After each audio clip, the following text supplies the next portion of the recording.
Good evening. Welcome to the Graduate Center and to this evening's Lloyd Old and Constance Old lecture.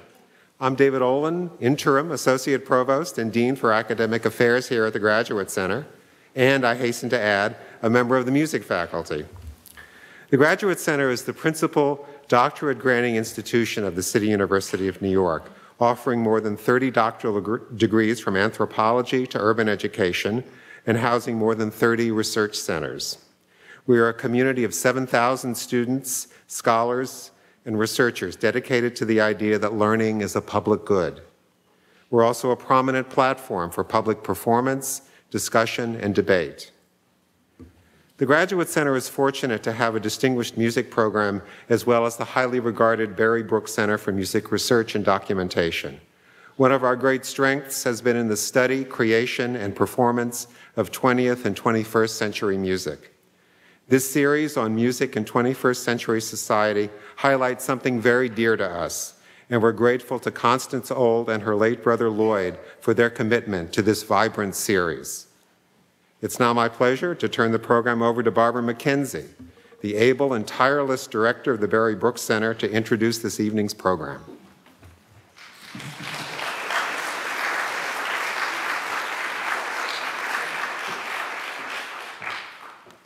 Thank you, David, and good evening, everyone. As David mentioned, my name is Barbara Dobbs McKenzie, and I'm director of the Barry S. Brooks Center for Music Research and Documentation. And it's my great pleasure to join David in welcoming you all here to the Graduate Center for the fourth lecture in our annual series, Music in 21st Century Society. First, let me briefly introduce our center to you. The Brooks Center is a scholarly facility closely associated with the music programs, the doctoral programs in music here at the Graduate Center. Its objectives are to provide a setting for wide-ranging research and documentation activities in music, and to disseminate the results of its activities to the scholarly community and the world at large through publications, conferences, exhibitions, and public events such as tonight's. Currently, there are 10 projects at the Brooks Center, comprising the study of Iberian music, musical life in New York City in the second half of the 19th century, French and Francophone musical cultures, the history of music as represented in art images, free reed instruments, the composer Yannis Xenakis, and the lecture series Music in 21st Century Society, of which tonight's event is the fourth. The Brooks Center also houses Répertoire International de Littérature Musicale, more commonly known as RILM, which publishes RILM Abstracts of Music Literature, the world's leading online index to writings about music. Now on to tonight's event. The Brooks Center series, Music in 21st Century Society, aims to present talks and debates by major cultural figures addressing the changing consumption, creation, contexts, and valuations of music in today's society. The series is inspired and supported by Constance Old and her brother, the late Dr. Lloyd Old.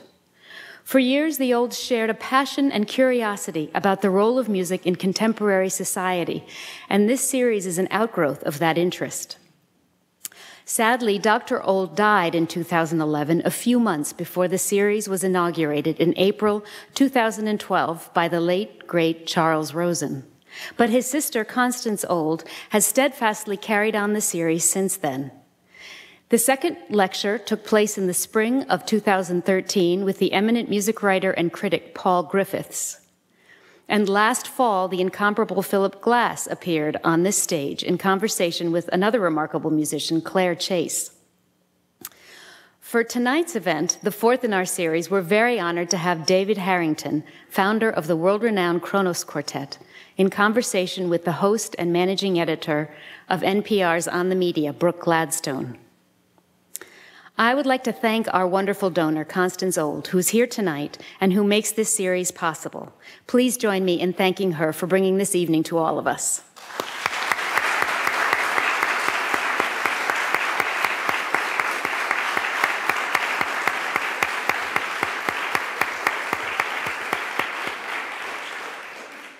And I also would like to especially thank Anthony Pizarra, who has been the curator of all 4 events in this series, meaning that he's done all the hard work to bring these things to fruition. Thank you so much, Anthony. This wouldn't be happening without you either.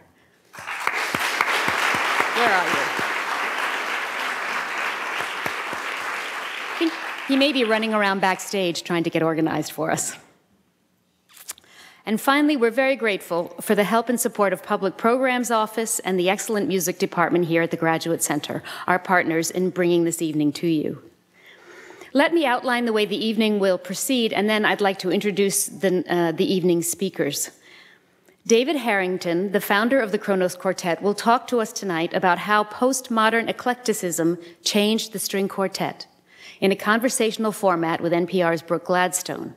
There will be a musical interlude during the talk, which reminds me that this is a very good moment to turn off your cell phones or anything else that might make noise that we don't want to hear during the music or the talk. So please do take a minute to turn those things off. The musical interlude will comprise two different string quartets from Face the Music, the Pannonia Quartet and Quartet This Side Up.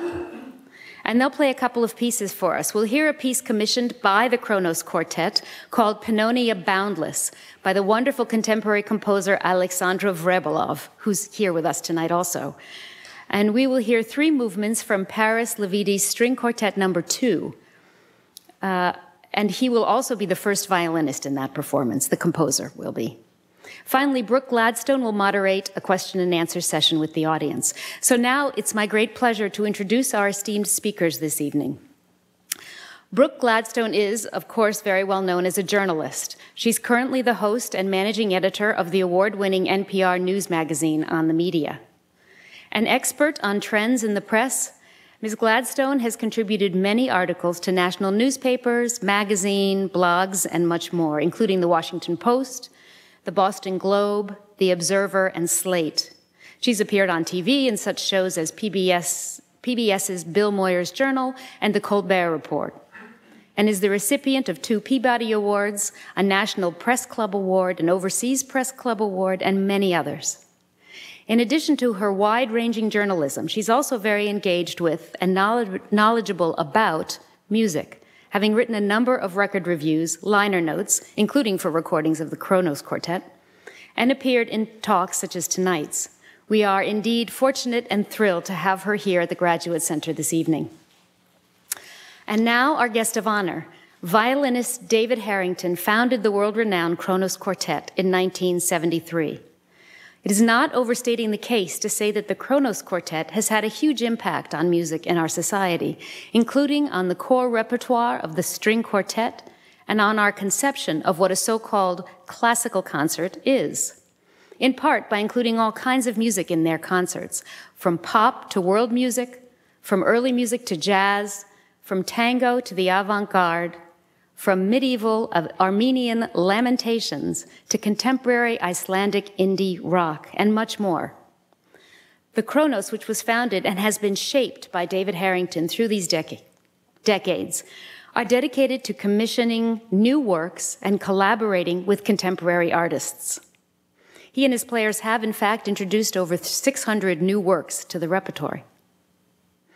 From 2003, Harrington has been involved in the so-called Under 30 project, commissioning a new work each year by a composer under 30 years of age. And the impact of Harrington and the Kronos extend far beyond the repertoire, to generations of performers and to building new audiences for the traditional concert hall, audiences which are defined not by their allegiance to a particular genre or style, but rather by their musical sensibilities. The influence on musical repertoire, performance, and audience has been enormous. And now, without further ado, please join me in welcoming David Harrington and Brooke Gladstone.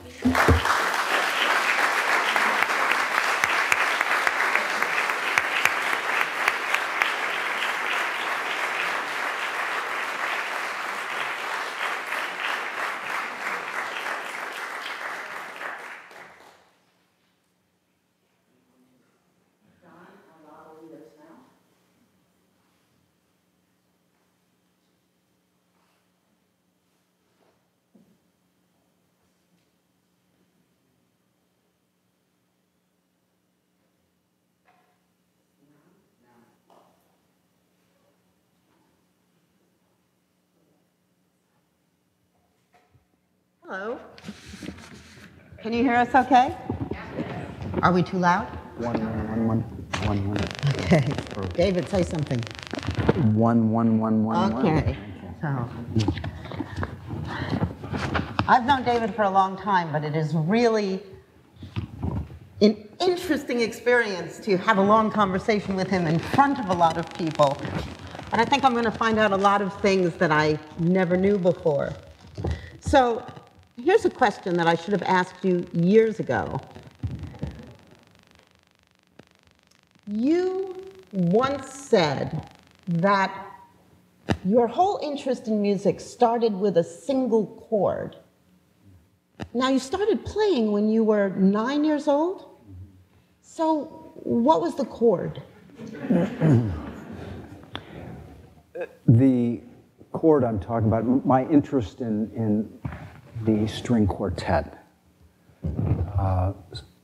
started after I became a member of the Columbia Record Club. When I was... The mic isn't working.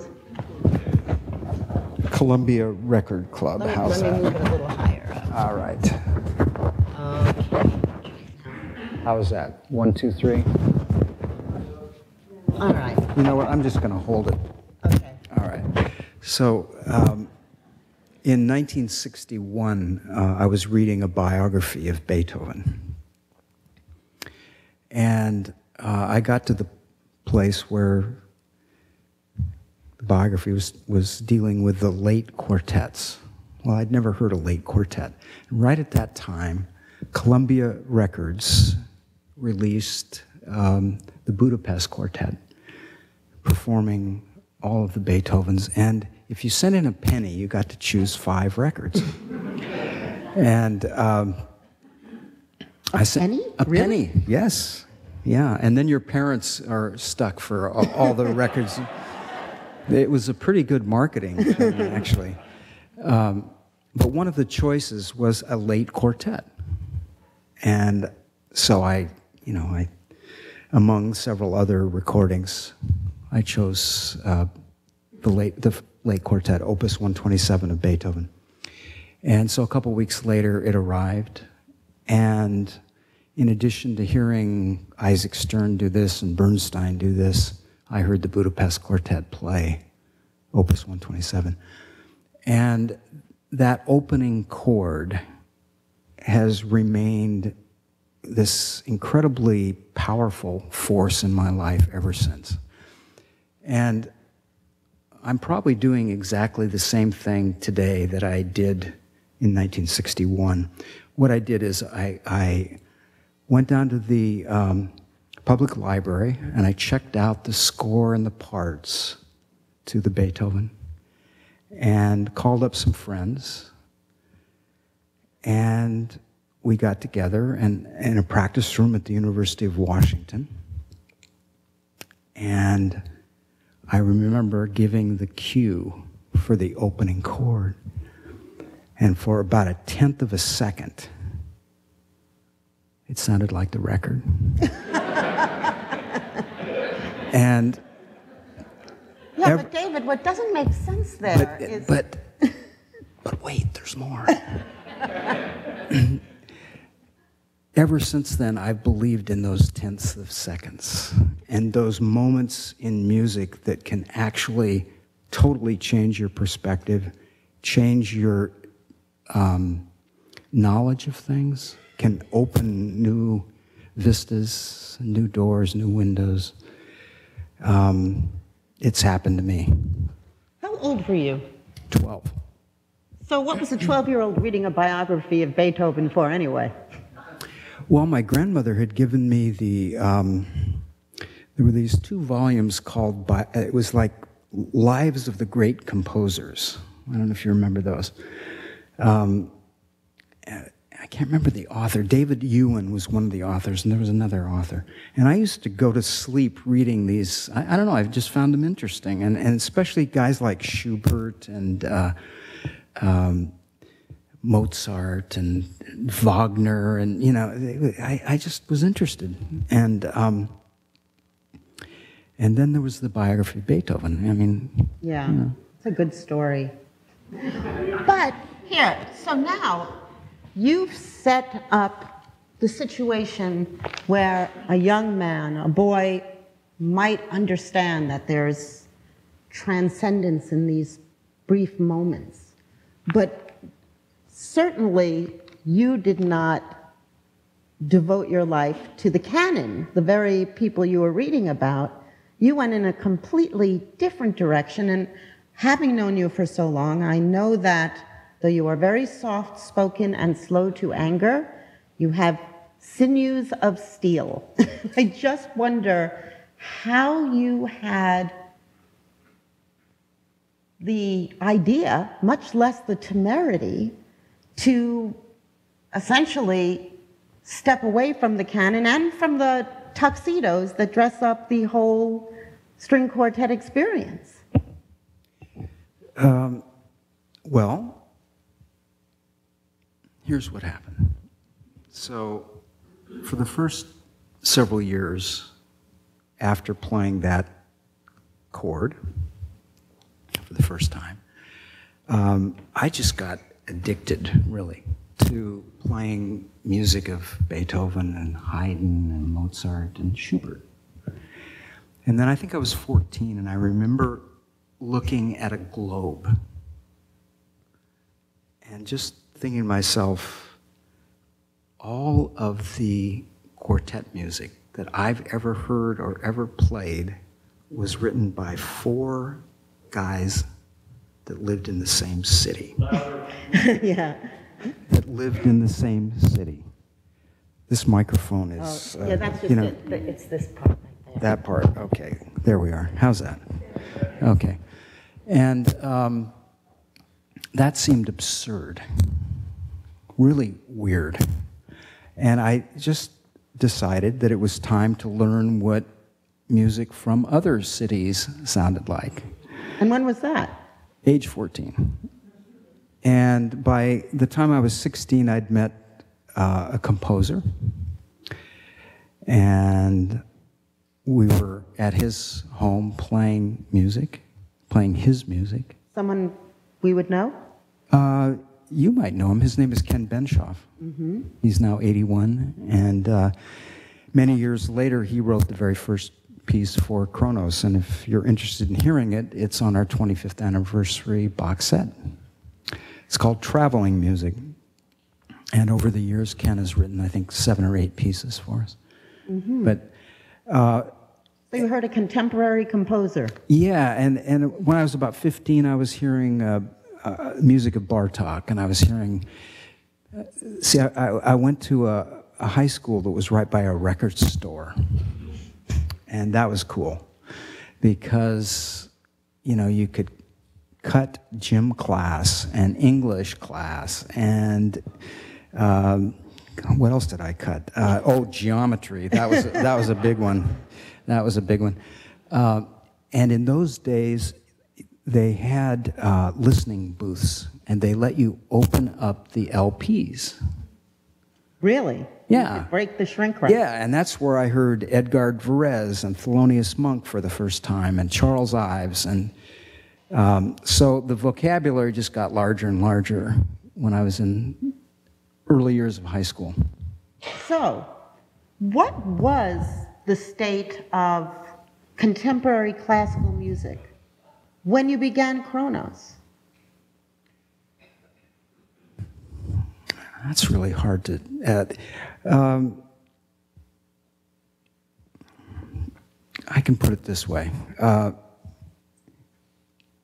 My wife and I have been together for a long time.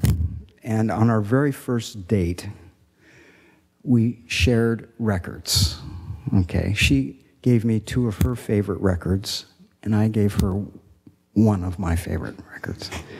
And so the relationship has proceeded on those lines. Yeah, yeah. She gave me a Bob Dylan and a Joan Baez. Okay. I gave her the lyric suite of Alban Berg. And so we each listened that night independently, and we had another date the next day. And I got all these points for being totally bizarre. And I think maybe I'm still getting those points even today sometimes. But fast forward to 1973, when Kronos eventually had our first concert. The music we played was Bartók, Webern, Hindemith, and an older piece of Ken Benshoff's that I'd played when I was in high school. And Regan, my wife, came to that concert. There were 8 people in the audience.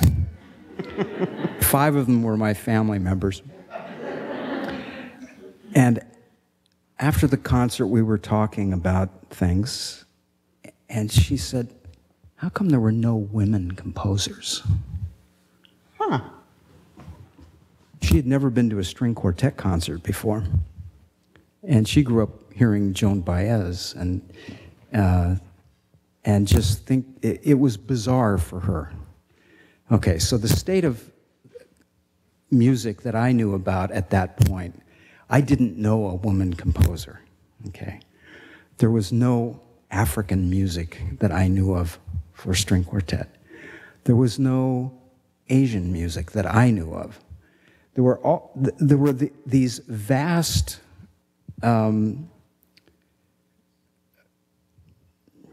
blank spots in musical information that I didn't even know how to find out about.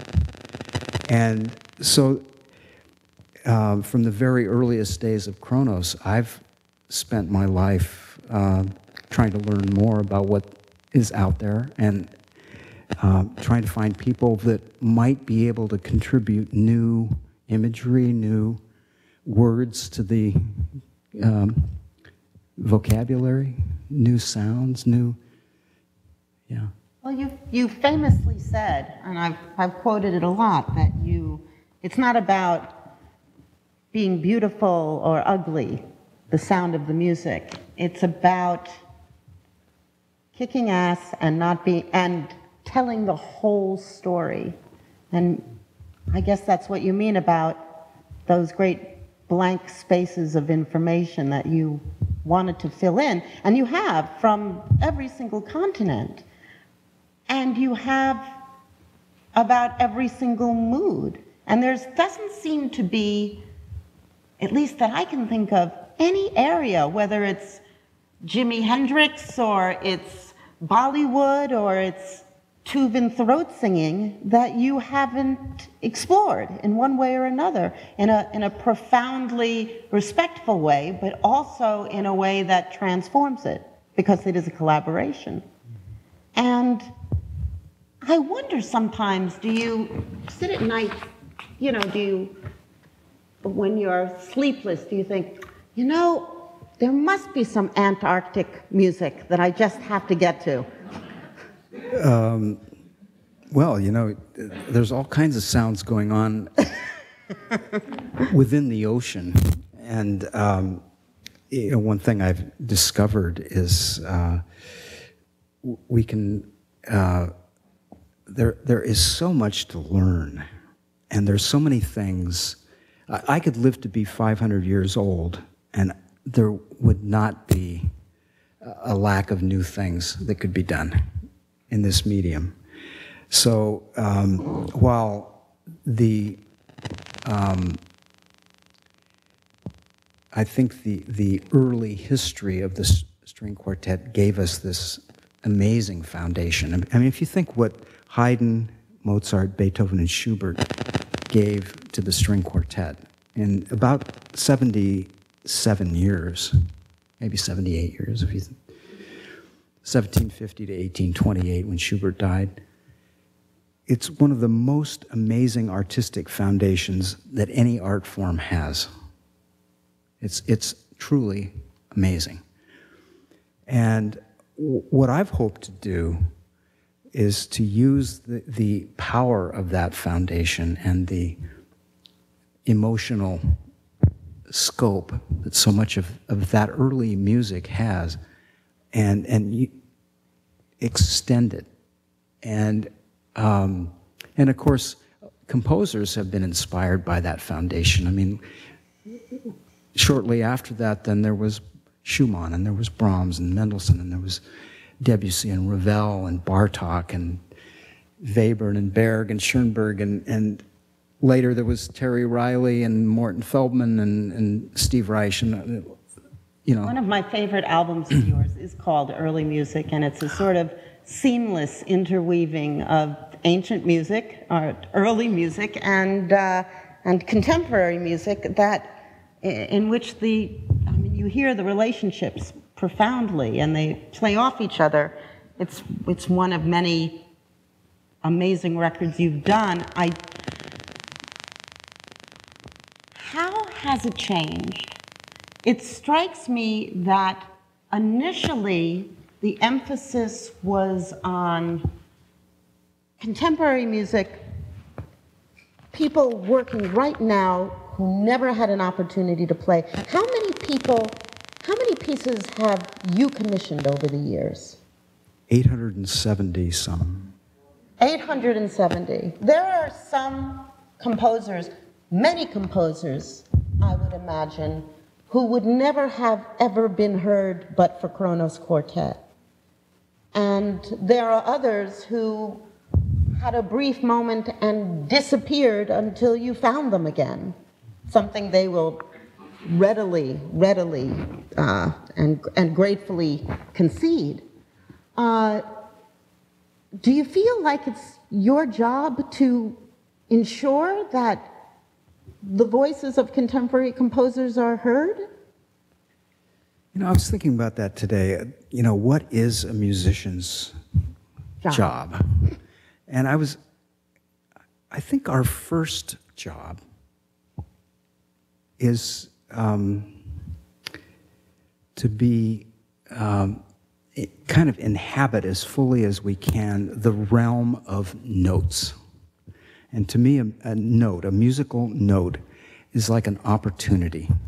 It's an opportunity for a composer to give us their sense of the universe, their sense of wonder, their sense of music. And for a performer, it's an opportunity to make that note better than we did the last time. Okay? And I think that every musician in the world tries to do that. And for an audience, there's this slight chance that one of those notes might be that E-flat major chord or some other musical moment that can totally change your life and propel you into something you never thought you would be able to be a part of. And we need all three of those elements. We need the person that has that. This microphone's driving me nuts here. But anyway, we need the person that has the original experience. We need the performers, but we need the audience. And I think of myself, increasingly, I think of myself as a member of the audience. And I don't really think of myself as a violinist. In fact, it's quite a few years. I deal with the violin, but for me, my instrument is the string quartet. I want to roll this back now. I know that there's a unique relationship every artist has with every audience member, and that as a function of art, you want to make every note better than before. But you're looking for those notes in particular places, and you always have, since the beginning. And so the question is that other than the moment of performance here, you are adding to, basically, you've been writing over the last 40 years. The quartet has been writing the history of contemporary classical music. If I can use the word classical music, you'd probably not want me to. So the question what is it? What is classical? I don't know. Okay, neither do I. What is music? Whatever it is, you're building a history of it. So this larger purpose, how has it changed? It hasn't been the exact same for 40 years. The nature of the music seems to have shifted. You are looking for those notes in slightly different places, or you've in your travels you have started hitting other places. I don't know what that process is. I know it goes on inside of there somewhere. Well, I think the process that I have is to try to keep my ears open, no matter what happens in life. And sometimes it's hard to do, and sometimes, you know, it'd be great if the audience always flew to San Francisco. I know. I don't know how you do that. It would be really cool if that were to happen. You know, then the jet lag could be somebody else's problem. You know, but that's not the way it is. But having jet lag can be a really good thing for a musician because you can't sleep. You know, you can't sleep, but you can listen. And I always travel with a bunch of things that I haven't heard before. And a regular part of my day is to explore. I love it. I love to learn new things. And I have confidence that other people like to learn new things. And I know that for sure. My grandkids love to learn new things. You know? It's fun. And I believe that a concert can be a place for learning and for exploring and for opening oneself up to possibilities. How has the quartet changed? Well, I think each piece we've ever played has changed us. And it changes the idea of what a concert can be. So in November of 1973, when we played our first concert, okay, there was no, I mentioned all the things that, some of the things that didn't exist in our music. And so over the years, I've tried to find ways of bringing elements that hadn't been there before into our concerts.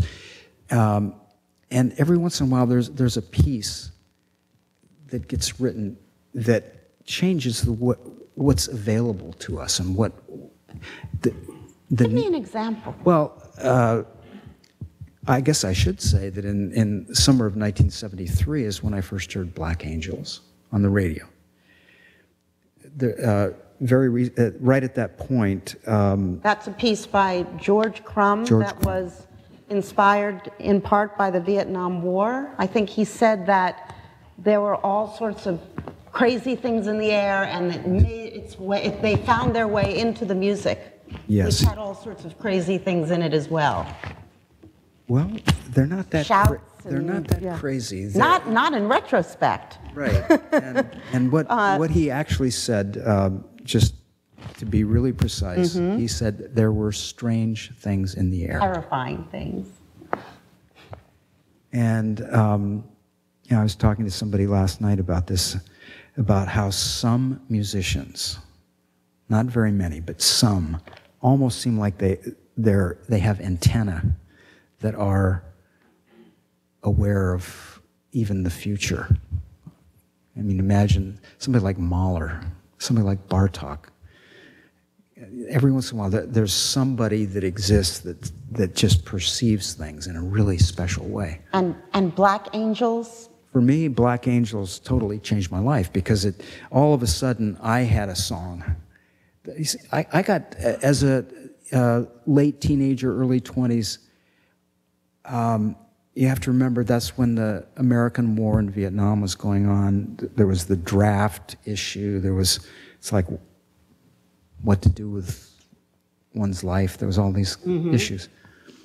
And we had just come back from a year in Canada, and we had the radio on late one night, and all of a sudden, this music came out of the radio. And I'd never heard anything like it. And it brought together many things for me. It brought together the world of Jimi Hendrix. It brought together, there was Schubert, there was early music. As you say, there were shouts. There were all kinds of sounds that I hadn't heard. I didn't even know if it was string quartet music, frankly, at first. And I had to play that piece. I didn't even have a choice. had no choice. I was magnetized to this. So I, again, called up the publisher, found out his music was published by Peters Edition here in New York, called them up, got them to send me a copy of the score. It arrived, it was this huge score. Never seen a score that big. And I realized, okay, in order to play this, I had to get a group going that was going to really be serious. And we started out rehearsing 5 days a week. From the very first rehearsal, it was 5 days a week. And that year we played Black Angels for the first time. And so that formed the sort of approach that the quartet would take from that time on? Well, another thing about Black Angels is it required amplification. And the very first time we ever played Black Angels, each one of us in the group was our own sound engineer. And I just made sure I was the last one to check the sound, and then I turned the whole thing up loud, really loud. And it took us many years before we actually had our own traveling sound engineer, before that was financially possible or we even knew somebody that could do it well. And it was Different Trains by Steve Reich that he wrote in 1988. And when we started playing that frequently on a tour, we realized we needed to have our own sound engineer. And so Kronos became a quintet at that point. And shortly after that, it was clear that the concert halls we were playing in had absolutely no visual impact at all. There was no production quality. And so we had begun to play in nightclubs in San Francisco, in places where there was cool lighting, and then we'd go to a concert hall somewhere, and there'd be 4 different colors of chairs and fluorescent lights that we were playing, and it just didn't seem like we were making a presentation. And so we decided to change that. And every little thing that's happened along the way has been a result of trying to focus the music, focus the audience on the music, to make concerts that seemed more fun, more interesting, had more elements of the world that we were learning about. We've been very consistent, actually, about those things. Yeah. Although if you look at a montage of pictures, yeah, the world keeps changing and you change with it. You're not hippies or angry young men and women anymore. You're oh, you know what though? In your style, oh. in your attire. Oh. I know you're just as furious as you ever were. Thank you. I appreciate that. I have so much more I want to talk to you about. I have a half hour, and I think that I may have used it up, which is if we started at 7:15. So we will come back for a Q&A. If anybody has any questions that they want asked, you might want to jot them down because we'll launch right into it, or else I'll start asking David a bunch of more questions myself. David, we heard about the group. Barbara mentioned what's coming up. Do you want to say something else before we bring them up? Sure. I'd like to say that the Pannonia Quartet is a group that was named after a piece that was written for us by Aleksandra Vrebalov. Am I going the right way? Right there, okay. And so Aleksandra wrote this piece, Pannonia Boundless, I think it was in about 1997. And we recorded it, and the Pannonia Quartet is going to come out and play Pannonia Boundless for us, and it's been a huge thrill for the members of Kronos to be involved with this group over the years now. Face the Music? Face the Music, yeah. Face the Music is a national treasure that exists here in New York and is really the result of the dedication and the vision of Jenny Underkoffler. All right. So here's Face the Music. We'll turn off our mics.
the next quartet, I just want to take a moment to talk about a phase of the Kronos Quartet that we haven't talked about. You've worked with those musicians, right? They're brilliant. That was brilliant. Thank you. And I wanted to talk about Adam.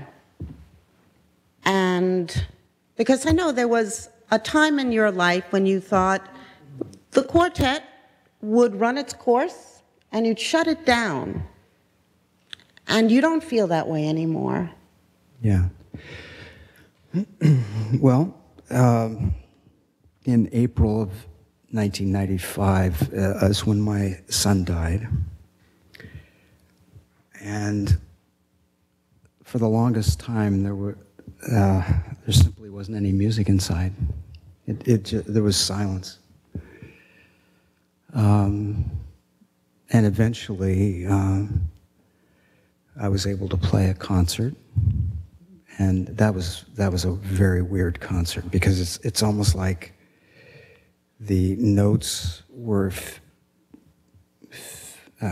replacing notes that had been inside before. It was it's hard to describe it really, and so it will almost be 20 years. It almost is 20 years now since then, and he would have been 36.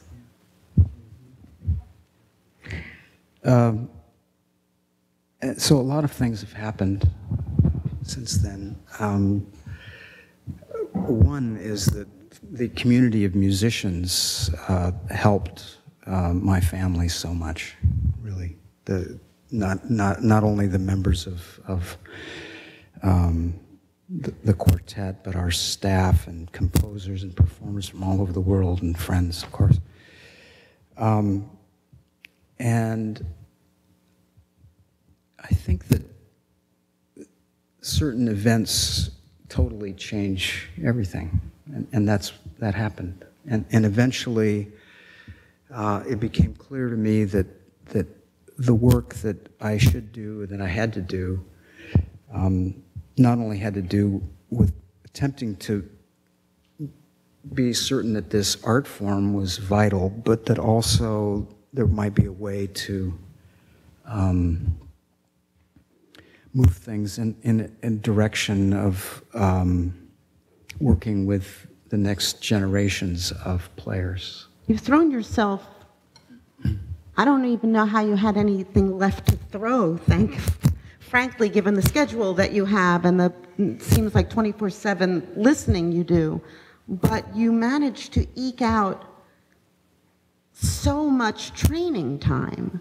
And this is something that you've said, the reverberations of Adam's death seem to have increased rather than diminished with the years, and rather than having the idea of shutting the quartet down, you seem to have shifted into a kind of frenzy to keep it going. I mean, not necessarily the quartet, the Kronos Quartet, but an entity like it that is in touch with what's going on around the world at that moment. Well, what I've discovered is that my Adam feels most alive for me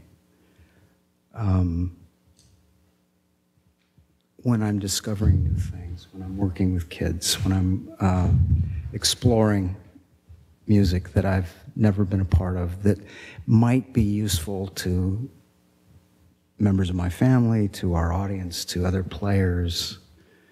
You know, it was really great to hear this piece. When I was their age, I was the youngest member of the audience at quartet concerts, and I always sat in the front row. And now at my age, I get to sit on stage and listen. I mean, this is really cool, I have to tell you. And so we just heard this wonderful group. Can you just give us a sentence about the group we're about to hear. Yes, well, okay, we're going to hear Quartet This Side Up, and they're going to be playing music by their first violinist, Lavidis. And I haven't heard most of this piece yet, so I get to learn something new too. Here we are. Quartet This Side Up. Come on up, guys. Sorry for changing the program.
Questions? Seriously, we're happy to take some questions once you've caught your breath. There are mics down the side of each of these aisles here. And while we're waiting I have a question. Sure. How come there wasn't such a thing as Face the Music when I was 12 years old? You know, for those people that think the world is all falling apart and everything is always only getting worse, I think this is a clear example that that is not true. And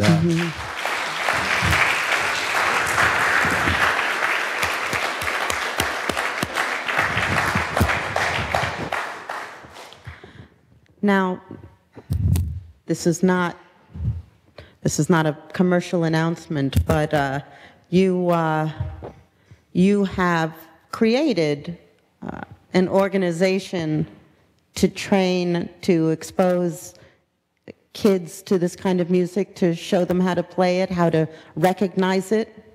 What's that called? What's what? Your the Kronos Performing Arts Association? Yeah. Yeah. Right. Yeah. That's right. Oh. Well, we just had to figure out a way to survive in an American society that basically didn't care about such things. And every musician needs to find ways of doing that. And in fact, one of the things we're going to be doing tomorrow is talking to some of the parents of these kids to give them confidence, the parents that is, that music is an important thing and that it's a good thing and that they can, these kids will, the world needs more musicians, not less. Musicians, as a community worldwide, I can say that musicians are setting examples for peaceful solutions to things in the world. And there's not a lazy musician in the world. These kids work really hard. You'd never know. Yeah. You would never know. And I think music is it's the best thing humanity's ever come up with, in my opinion. And there's a question over here. Let's see. Good evening. Can you hear me? Yes. Okay, thank you. It's just an honor to be in your presence, both of you, I want to say. I'm an enormous admirer of your entire life and what you shared with us tonight. Your personal story, too, was extremely moving, and thank you. Ms. Gladstone, I don't think I could exist without NPR in my life. So anyway, I wanted just to ask, how did Face the Music come together with you? How did you learn about them? That's a good question. This was about 3 years ago, and it occurred to me, and this is okay. Here's what happened, and I was saying to someone earlier today that ultimately so many things come from personal experiences. So it was in January of 2003 that I became a grandfather for the first time.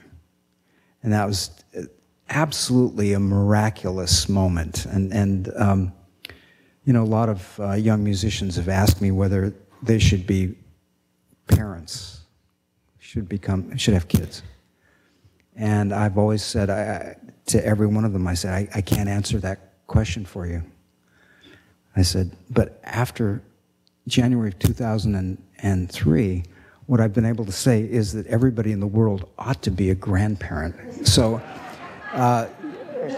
you need to figure it out for yourself, And so what also happened is, as you know, that was right when the George W. Bush administration was plotting the second invasion of Iraq. And I got incredibly depressed. So there was ecstasy on one side, and there was total fear for my family, for many families at that point. And even a violinist could have told you what was going to happen. Even a violinist. And being gone 6 months a year from my family became a big challenge for me personally, and I really began to question whether what I was doing was in any way helpful to anybody. And I didn't share this with the other members of the quartet. I shared it only with my family. And then I realized I needed to talk to somebody that had a perspective that might be helpful. And I thought of all the voices I'd heard in my lifetime. And I realized the person I needed to talk to was Howard Zinn. And a friend of mine, David Barsamian, had interviewed Howard many times. So I called David and asked him if I could get Howard's phone number. And within an hour, I was on the phone. I was actually shaking like this, calling Howard Zinn. What was I going to say to him? Well, Howard's wife, Roz, answered the phone. And it became the easiest phone call I ever made in my life, because she said, Kronos, oh, we've been fans for 20 years, and Howard will be home in an hour, and he'd love to talk to you. And so an hour later, I called Howard back, and a month later, I was in his office, and I had one question for Howard Zinn, and that was, what can a normal person do? What can a normal person do? And Howard proceeded to tell me what a normal person could do. And the first thing he said was, you need to create a community. And I realized, well, we have a community. And it was from then on that I began to think I needed to know more about the larger community of musicians. And so I began to just explore what other people were doing around the world, around the country. And eventually I heard about Face the Music. And Howard said a few other things too, by the way. He said, people like George Bush are actually afraid of people like you. And that gave me a really good feeling. And I'll never forget, because shortly after that, we were playing in the National Gallery in Washington, D.C., and it wasn't so far from the White House. And I was so upset about this war that I went back to what I think is one of the great mythical performances of all time, and that's Jimi Hendrix's performance of the Star-Spangled Banner at Woodstock. For me, that was, if I had to name one performance that I think is the great performance of any American musician, I would say that's it. And so we got our version of Hendrix's version of the Star-Spangled Banner. And I told our sound man, I said, I want George W. Bush to hear this in the White House. And so it was damn loud, I'll tell you. And we tried our best. I don't know if he heard it or not, but we tried. I don't know if I answered your question. Did it? Okay, all right. I think that basically one would extrapolate that you want to basically inculcate the next generation with Howard Zinnian fervor, but I don't think that's really what you mean. Or it is. Well, eventually Howard joined us at Carnegie Hall for alternative radio, and you may know that we dedicated the Floodplain album to Rosalind.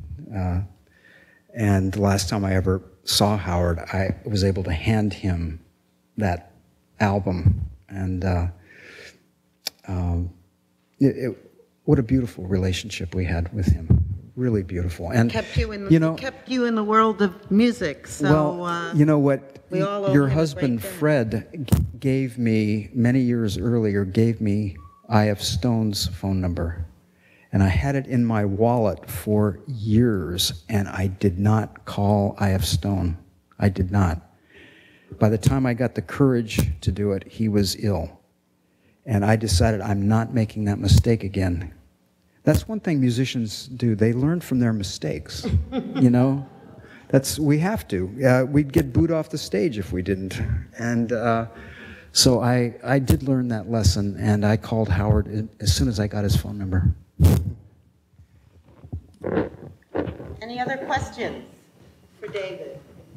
Oh, here comes someone.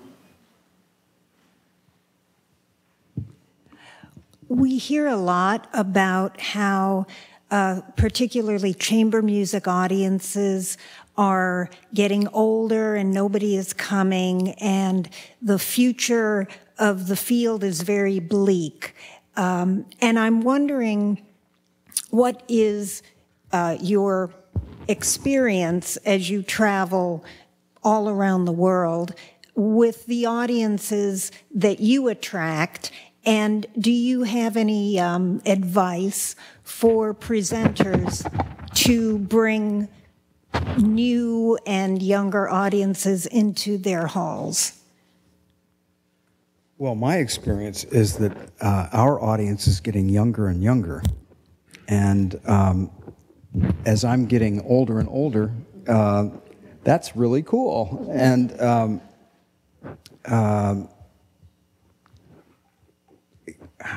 I'm not so good at giving advice, probably because I don't take it very well. You know, I've always been kind of obstinate and you know. But I would say that one of the things that I'm hoping that we can, when we're working with the young musicians, that we can help them learn to make their own decisions about the music they want to play, about how they want to play it, that we can give them the tools to make decisions. And I think the more groups out there that can have an internal identity and that their audience knows exactly where they're coming from and why they're there. I think presenters should be finding those sorts of musicians, those sorts of experiences, and they're out there, they exist, I can tell you that for sure. And so I would encourage presenters of music to keep their ears open and explore. And you'll find some amazing things out there to present, and your audiences are going to love it. I just want to say, you've heard it from the man himself. Music is a philosophy. It's a process, it's a collaboration, it's an exploration. All of those things are in the creation of music, and all of it has enriched all of our lives. And David Harrington, thank you so much.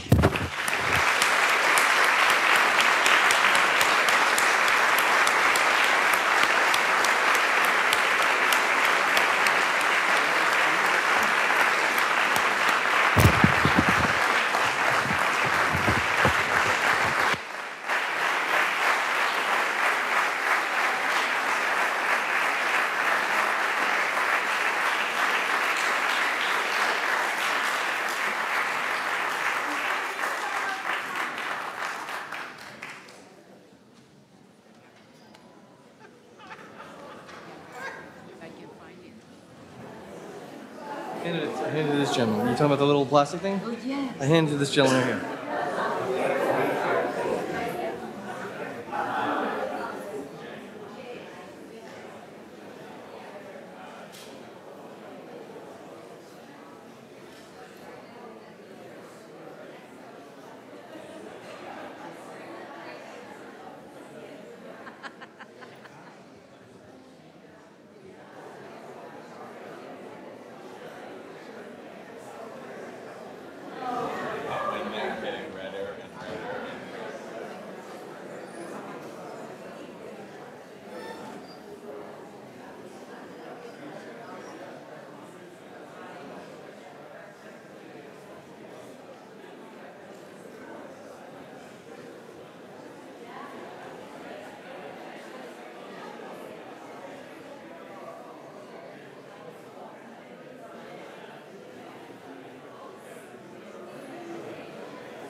So great. I'm heading out now. You guys are going to dinner with them, right? We are. And I guess you can't come. I just am not feeling very well, actually, so I took myself out of it. Okay. Great. Oh,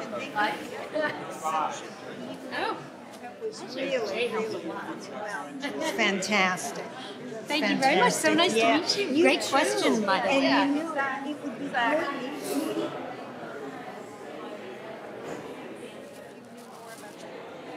Yeah, I'll give you my card. And she's now in the neighborhood. Oh, I'm now in the neighborhood. Yeah, I'm right at 37. I only have one. It's still got all my contact information. Oh yeah, here, I've got one. Cutie one. Where are you? 32nd Street. 5th and Broad. Oh my gosh, right around the corner. That's my point. Yeah. That's amazing. So, Pleasure. it was so nice to meet you. My husband, by the way. Hello. Robert McKenzie. All right. Good night. Good night. Thank you Nice very to meet much. you. Thanks. Bye.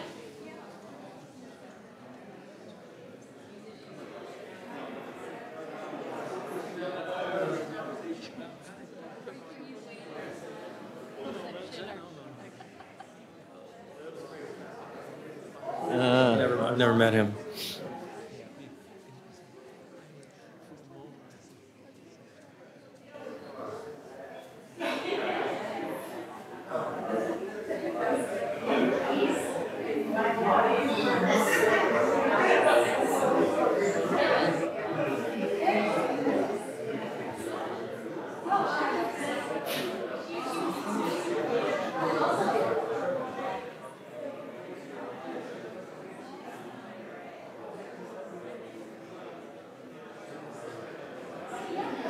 I saw him already.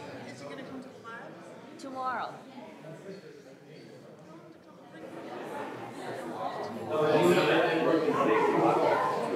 Taha. I told Taha to take him to see Jet.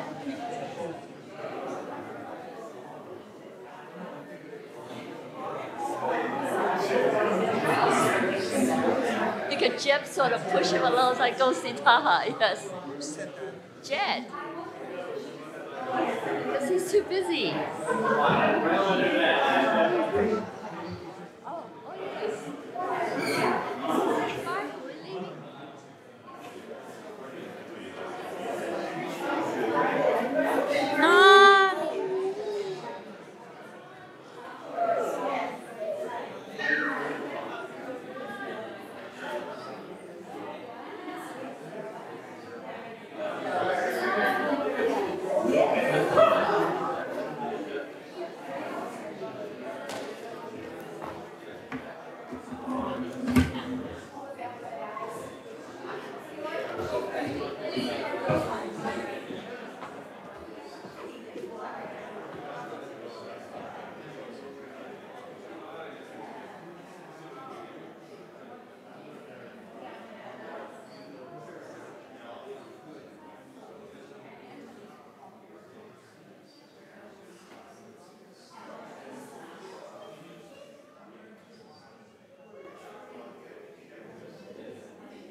But there was an interest in literary element. They're